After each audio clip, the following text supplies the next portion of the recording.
Bismillahirrahmanirrahim. Assalamualaikum warahmatullahi wabarakatuh. Innal hamdalillah nahmaduhu wa nasta'inuhu wa nastaghfiruh wa na'udzu billahi min shururi anfusina wa min sayyiati a'malina. May yahdihillahu fala mudilla lahu wa may yudlil fala hadiyalah. Asyhadu an la ilaha illallah wahdahu la syarikalah wa ashhadu anna Muhammadan abduhu wa rasuluhu la nabiyya ba'dah. Allahumma salli wa sallim wa barik ala nabiyyina Muhammadin wa ala alihi wa ashabihi wa mawalah ma ba'd. Rabbi shrah li sadri wa yassir li amri wa hlul 'uqdatam min lisani yafqahu qawli. Allahumma 'allimna ma yanfa'una wanfa'na bima 'allamtana. Allahumma hdina wahdi bina waj'alna sababan wa sabilan liman ihtada. Segala puji hanya bagi Allah, salawat dan salam semoga selalu tercurah kepada junjungan kita Nabi besar Muhammad sallallahu alaihi wasallam. Alhamdulillah Bapak dan Ibu sekalian yang dirahmati Allah, pada kesempatan malam hari ini kita sampai di malam yang ke-17.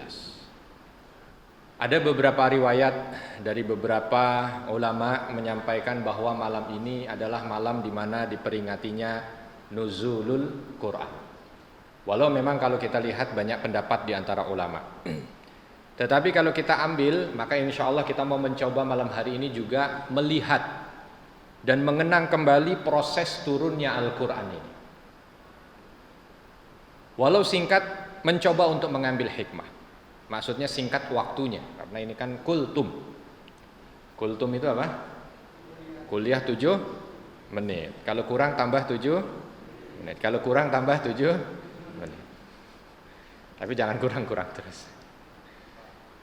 Mau mencoba untuk mengambil itu.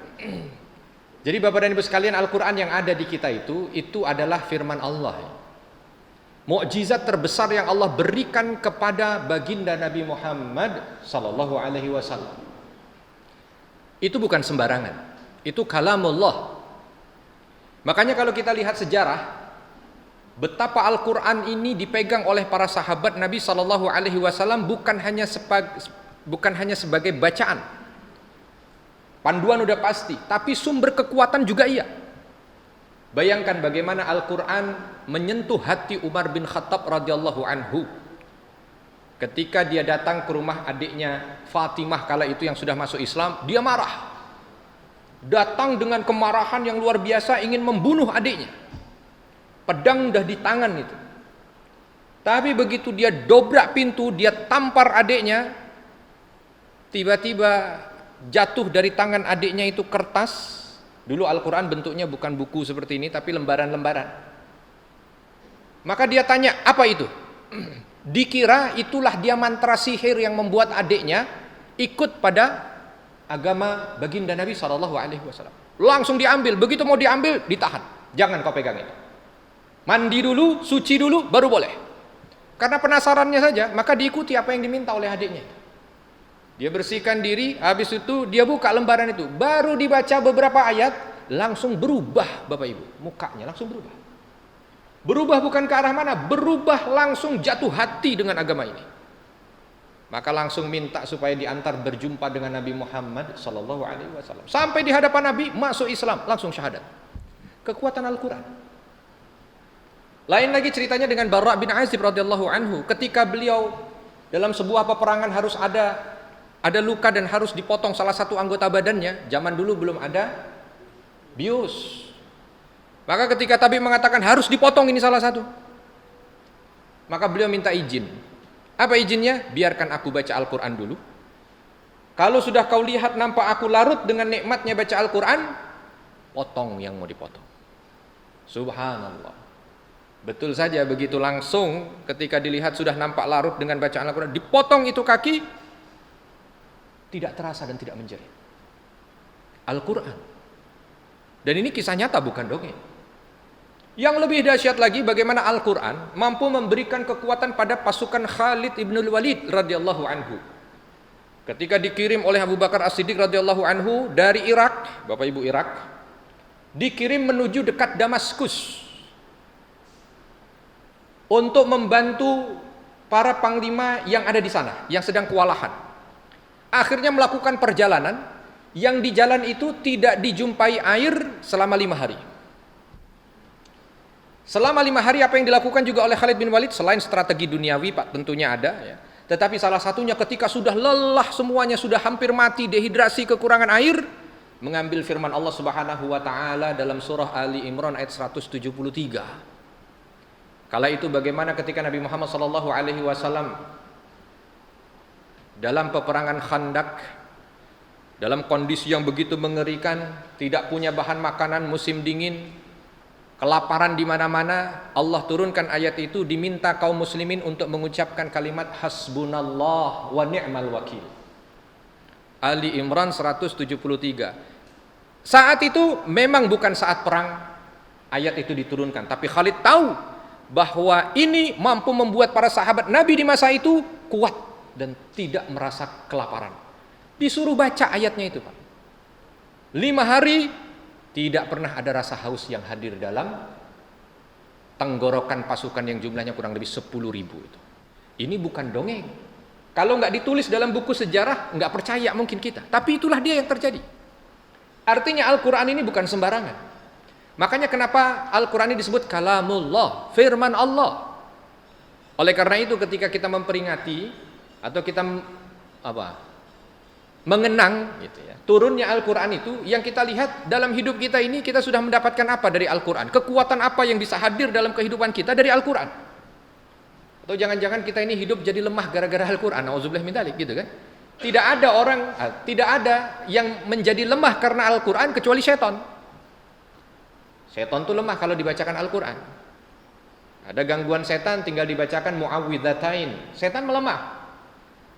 Dibacakan ayat Al-Quran di dalam rumah, maka setan lari terbirit-birit. Maka manusia yang menjadi lemah dengan Al-Quran, hati-hati. Ada benih-benih setan di sana. Nah kadang-kadang ada kan lihat Al-Quran, aduh lemes. Itu ada benih setan. Jangan. Kenapa? Karena Al-Quran itu menguatkan bagi kaum muslimin. Ini saya sebut baru 3 Pak. Di antara mungkin 3 juta cerita yang sudah membuktikan kekuatan dan support dari Al-Quran terhadap kehidupan mereka. Nah, berapa menit lagi Pak? Belum cerita turunnya Al-Quran ini. Memang kalau kultum ini susahnya begitu. Singkat cerita, bagaimana Al-Quran ini turun? Pertama turun, Nabi SAW mendapatkan wahyu pertama usia 40 tahun. Bapak-bapak ada yang mau ngaku nggak? Ini usianya 40 tahun yang mana ya? Supaya kita tahu Nabi Muhammad itu dapat 40 tahun ya Pak Jo, 40 tahun Pak ya. Jadi biar tahu, Nabi Muhammad dapat wahyu ini umur sekian, usia sekian dengan fisik begini berarti ya gitu kan. 40 tahun. Susah mau ngasih, saya usia 25 tahun saya masih, jadi nggak bisa ngasih contoh 40 tahun.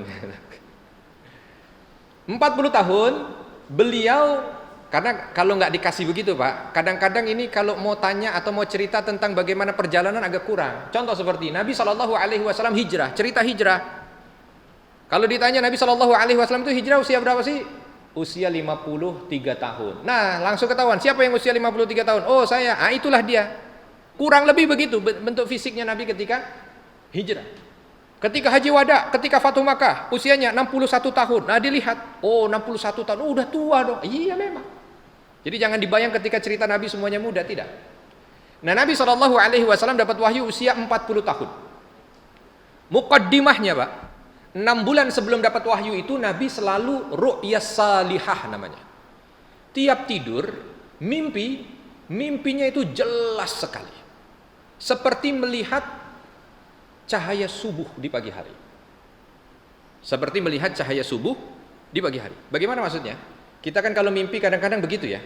Ada yang mimpinya itu mimpi tapi begitu bangun udah nggak ingat mimpi apa. Itu yang disebut ru'yah salihan ya. Ada yang mimpi kadang bekas, kadang enggak, tapi bekasnya enggak urut. Ada mimpi yang betul-betul dari awal sampai akhir betul-betul membekas, disuruh ceritakan ulang bisa detil. Nah, itu kita. Nah, ini Nabi SAW 6 bulan ru'yah salihah. Ini tanda nubuwah pertama. Maka Nabi kala itu SAW di usia 40 tahun itu beliau merasa bingung, ada apa ini? Kok tidak pernah dalam hidup saya merasa begini? Walaupun keanehan-keanehan sebelumnya juga sudah beliau rasakan, tapi beliau tidak merasa bahwa itu merupakan keistimewaan beliau. Seperti beliau ketika di usia 4 tahun dibelah dadanya. Di sini ada yang usia 4 tahun? Nggak ada juga. Mana 4 tahun? Usia 4 tahun beliau dibelah dada ketika di Bani Sa'ad. Beliau sudah tahu itu, 4 tahun kan sudah ingat ya, apalagi ini urusannya diambil orang dibelah dadanya. Walaupun orang itu ketahuan, terakhir adalah malaikat Jibril. Lalu bagaimana ketika beliau itu ketika berjalan sering sekali mendengar suara salam. Ternyata yang salam adalah bebatuan yang ada di Mekah, bebatuan yang ada di perjalanan menuju Syam. Jadi begitu jalan batu ini mengucap Assalamu alayka. Assalamu alayka. Cuma Nabi kan nggak tahu apa ini. Jalan selalu kalau perjalanan jauh dinaungi awan. Nabi juga nggak ngerasa mungkin ini hanya awan lah begitu. Tetapi itu tercatat jelas dari catatan dari catatan Maisarah. Ketika diminta oleh Khadijah untuk mengikuti perjalanan Nabi menuju ke Syam, itu dicatat dan dibaca.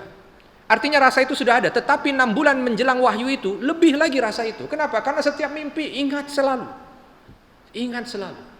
Dan itu bertepatan di usia di mana Nabi SAW akan diangkat menjadi seorang pemimpin yang ada di Quraisy. Maka beliau izin pada istrinya Khadijah radhiyallahu anha. Beliau ingin bertahanus, berkhalwat, menyendiri. Di mana? Dipilihlah oleh beliau Gua Hira, di atas pucuk gunung atau bukit Jabal Nur. Dulu namanya Jabal Hira juga. Tapi ketika wahyu sudah turun, maka kaum muslim menyampaikan bukit cahaya atau Jabal Nur. Naik ke atas, kenapa? Karena kalau Bapak Ibu datang ke Gua Hira itu ketika ada di sana langsung pandangan itu tertuju ke Ka'bah. Seolah tanpa penghalang. Disitulah beliau berpikir berbagai macam, karena memang Nabi tidak sampaikan kenapa alasan beliau ke sana. Tetapi kalau dilihat, salah satunya adalah karena beliau merasa ada sesuatu yang berbeda akhir-akhir ini. Lalu berikutnya di mana beliau saat itu ingin berpikir kalau beliau diangkat menjadi pemimpin kira-kira apa yang harus dikerjakan. Lalu beliau memikirkan maksiat yang ada di macam-macam. Jadi bukan bertapa Pak. Saya ingin ceritakan begini karena ada beberapa orang yang mengira bahwa Nabi SAW itu di gua bertapa. Sehingga ketika bertapa sampai di waktunya beliau dapat wahyu. Oleh karena itu bagi siapapun yang ingin mendapatkan wahyu maka bertapalah. Oh gitu. Barang siapa ingin mendapatkan wangsit, bertapalah. Karena seolah wangsit atau wahyu bisa diusahakan. Ini adalah perkataan yang batil. Ya, jangan bertapa-tapa. Di sini ada gua Pak. Enggak. Kenapa? Dalilnya, 1, selepas itu Nabi tidak pernah lagi datang ke Gua Hira. 2, tidak menyuruh para sahabatnya untuk datang ke sana. Kalau dibilang bahwa orang atau para nabi dapat wahyu itu harus dengan bertapa, batil sekali. Tidak. Kenapa? Nabi Yusuf tidak dengan bertapa. Nabi Musa tidak dengan bertapa, ya. Nabi Ibrahim tidak dengan bertapa, bahkan Nabi Yahya sejak dari masa kanak-kanaknya sudah diangkat menjadi nabi tanpa bertapa. Artinya tidak dengan bertapa. Dan kalau ada orang nanti bertapa, ya, lalu mendapatkan wangsit, nah perlu ditanya itu kira-kira wangsitnya, kalau tidak dari jin ifrit, kalau tidak dari jin, nah, mungkin malaikat Jibril datang lagi itu nggak mungkin. Nah, Nabi datang ke sana, bolak-balik, bukan sehari 2 hari, beberapa hari, tergantung. Kadang 10 hari, makanan habis, pulang. Siapkan makanan lagi, balik ke sana lagi. Beberapa hari. Sampai satu saat, dari hadis yang diriwayatkan dari Aisyah radhiyallahu anha, Nabi menceritakan bahwa beliau mengatakan fa'akhadabi. Datang satu makhluk lalu dia menghampiriku, memelukku. Hatta hasala bial juhad, sampai aku itu merasa kesulitan, berat sekali. Kenapa? Di apa namanya? Di apa? Hah? Dikekep. Susah bahasa Indonesianya ya. Gitu ya. Sampai susah bernafas. Iqra ma ana biqari, iqra ma ana biqari, dilepas lagi. Ini hadis yang sahih. Jadi tidak satu dekapan Pak, tidak satu kekepan, 3 kali. Beberapa ulama menyampaikan apa maknanya supaya Nabi kala itu sadar bahwa beliau tidak sedang dalam kondisi mimpi. Karena sudah dipengaruhi 6 bulan sebelumnya mimpinya itu jelas. Nanti dikira ini juga mimpi. Untuk menjelaskan bahwa ini bukan mimpi, maka didekap, dilepas gitu kan. Kalau kita kan kalau mau tahu ini mimpi apa bukan biasanya gimana? Hah? Mukul kan? Bukan mimpi. Gitu. Nah, ini dekap dilepas, didekap dilepas. Sama kalimatnya, ikra, ikra, ikra. Jawaban Nabi sama juga, ma ana biqari. Kalimatnya juga luar biasa ya, bukan lam aqra, bukan. Ketika Nabi diminta baca, bukan Nabi bilang saya nggak bisa baca, bukan. Kalimat ma ana biqari artinya bukan saya nggak bisa baca. Ma ana biqari, kalau saya nggak bisa baca itu lam aqra. Tapi kalau ma ana biqari, saya tidak pernah bisa baca. Oh, gitu. Jadi karena ada orang nggak bisa baca, itu dalam kondisi tertentu Pak, padahal aslinya bisa. Contoh misalkan, dalam kondisi takut, orang bisa jadi nggak bisa. Ya. Baca, tapi udah ditodong sama senapan. Baca, baca, iya Pak, baca, nggak bisa. Kenapa? Takut. Makanya kalimat Nabi, ma ana biqari, saya tidak pernah bisa membaca. Untuk menegaskan bahwa Nabi Shallallahu Alaihi Wasallam ummi, memang tidak pernah bisa membaca dari awal. Dan itu bukan aib. Justru kelebihan, nggak cerita di situ. Lanjut lagi, sampai 3 kali, akhirnya malaikat Jibril memberikan wahyu pertama dari Allah Subhanahu Wa Taala, surah Al-Alaq ayat 1 sampai dengan 5. Tapi kala itu belum tahu ini siapa, apa yang disampaikan, kok makhluk tapi gimana? Ya, jangankan di atas gua Hira, Pak, di atas gunung Hira yang gelap gulita, tiba-tiba ada yang nyekap. Ya pasti takut lah. Kita kadang-kadang baru lewat kuburan aja, itu ada putih-putih itu, lari. Padahal putih-putih itu apa? Jemuran orang kadang-kadang. Ya, cuman saking takut, wah lari. Nabi juga begitu. Karena nggak pernah ada cerita orang kok disekap di bukit yang sepi, tidak ada orang, tiba-tiba dan ketika datang minta baca terus menyampaikan sesuatu. Yang lebih dahsyat lagi ketika Nabi pulang, dengan rasa ketakutan itu, melihat malaikat Jibril dalam bentuk aslinya di atas langit. Dengan 600 sayapnya yang terlihat hanya ujung salah satu sayapnya saja, saddama bainal ufuk. Memenuhi ujung timur dan ujung barat. Makin takut Nabi. Sampai ke rumah, langsung bertemu dengan istrinya Khadijah, dassiruni. Selimuti aku. Kenapa? Demam, menggigil. Ya Khadijah, madzabi? Wahai Khadijah, apa yang menimpaku? Nabi sampai takut kalau beliau itu jadi gila. Ketika beliau dalam puncak ketakutan itu, takut kalau beliau itu menjadi gila, langsung Khadijah yang datang menenangkan. Wahai suamiku, fawallahi la yuhzikallahu abada. Demi Allah, tidak akan ada sesuatu yang mencelakaimu. Innaka latasilar rahim, karena aku tahu engkau paling baik orang yang senantiasa menyambung silaturahmi, latasdukul kalam, orang yang senantiasa betul perkataannya, ya.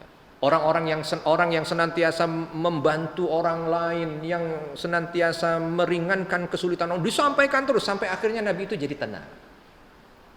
Karena kan begitu ya Pak ya. Inilah dia Khadijah radhiyallahu anha, mauqiful awal minad din. Bagaimana pertama menunjukkan Khadijah posisinya pada agama ini. Andai kala itu Khadijah tidak begitu, repot itu. Udah dibilangin jangan main ke gua, udah main ke gua lagi. Gitu kan. Pas selesai itu udah cerita itu. Iya.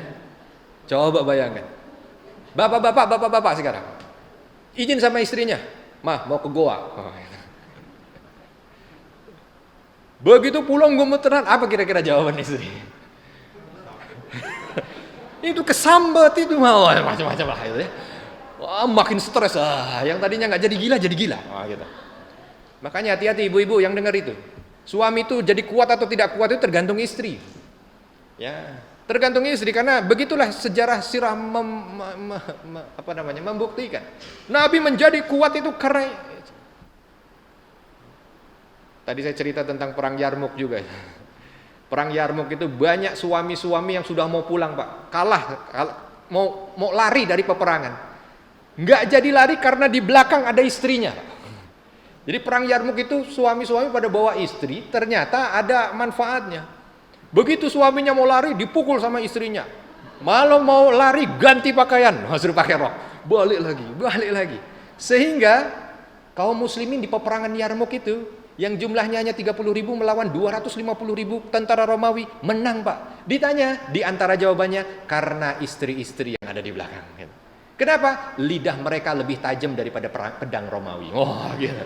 Kenapa? Mau pulang ketakutan dipukul rotan. Itulah dia istri. Ya, harus mampu untuk bisa memberikan kekuatan. Begitu juga Nabi. Begitu Nabi sudah agak tenang, baru setelah itu Nabi istirahat, Khadijah tidak tinggal diam. Beliau berangkat menuju kemana? Ke Waraqah ibn Naufal, sepupunya. Kala itu Waraqah sudah tua sekali. Ada beberapa riwayat menyampaikan usianya sudah hampir 90 tahun dan matanya buta. Tetapi beliau adalah seorang yang beragama Nasrani, bahkan menghafal Injil dan termasuk yang menerjemahkan Injil dari bahasa Ibrani menuju ke bahasa Arab. Ditulis. Tapi beliau kondisi saat itu sedang dalam kondisi buta. Khadijah tahu, yang tahu tentang cerita begini-begini ini, apalagi urusannya begini-begini, Waraqah. Dibawa Waraqah. Datang, ditanya, ya bena akhi. Nabi ditanya, wahai anak saudaraku, kisahkan apa yang kau alami. Diceritakan. Maka Waraqah menjawab, itu dia Namus. Itu dia Namus. Namus nama lain daripada malaikat Jibril. Yang disebut dalam Injil salah satunya atau Taurat, nama lainnya adalah selain Jabrail, Namus. Dia yang datang pada setiap nabi membawa wahyu.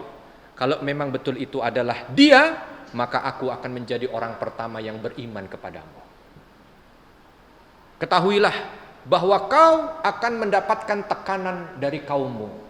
Kau akan mendapatkan hinaan dari kaummu. Dua kalimat ini tidak membuat Nabi bergeming.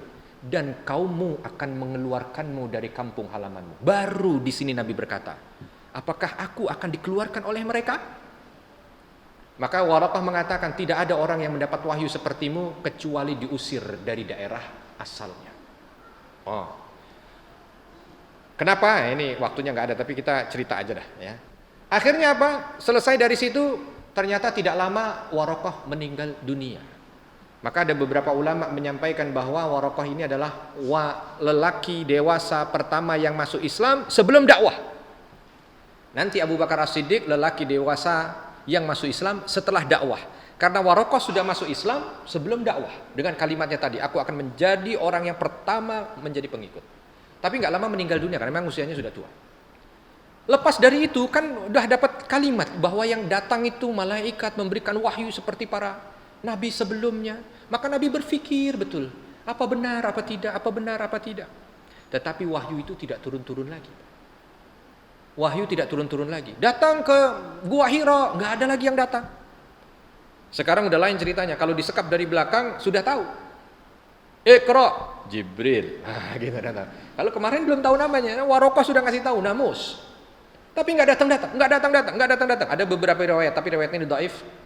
Kalau baca jangan dipercaya kaitannya dengan menjelek-jelekkan Nabi ketika masa ini. Ada yang mengatakan Nabi sudah mulai gila, Nabi ingin bunuh diri, Nabi apa segala macam. Ini adalah riwayat-riwayat dhaif yang dihembuskan oleh orang-orang yang tidak suka dengan Nabi Muhammad SAW. Hingga akhirnya Nabi SAW mendapatkan wahyu kembali dan perintah untuk mendakwahkan agama ini walaupun kondisinya dalam kondisi sir. Maka dakwah pertama itu disebut dengan fase dakwah sirriyah. Saya kira ini yang bisa saya sampaikan. Mudah-mudahan walaupun sedikit ini menambah kecintaan kepada kita. Al-Quran ini bukan sembarangan. Al-Quran ini adalah mukjizat terbesar yang Allah berikan pada Nabi Muhammad SAW. Dan Al-Quran ini sudah jutaan orang-orang soleh membuktikan mendatangkan kekuatan dalam kehidupan mereka. Kalau ada kesalahan saya mohon maaf dan kepada Allah menampun. Subhanakallahumma bihamdika asyhadu an la ilaha illa anta astaghfiruka wa atubu ilaik. Assalamualaikum warahmatullahi wabarakatuh.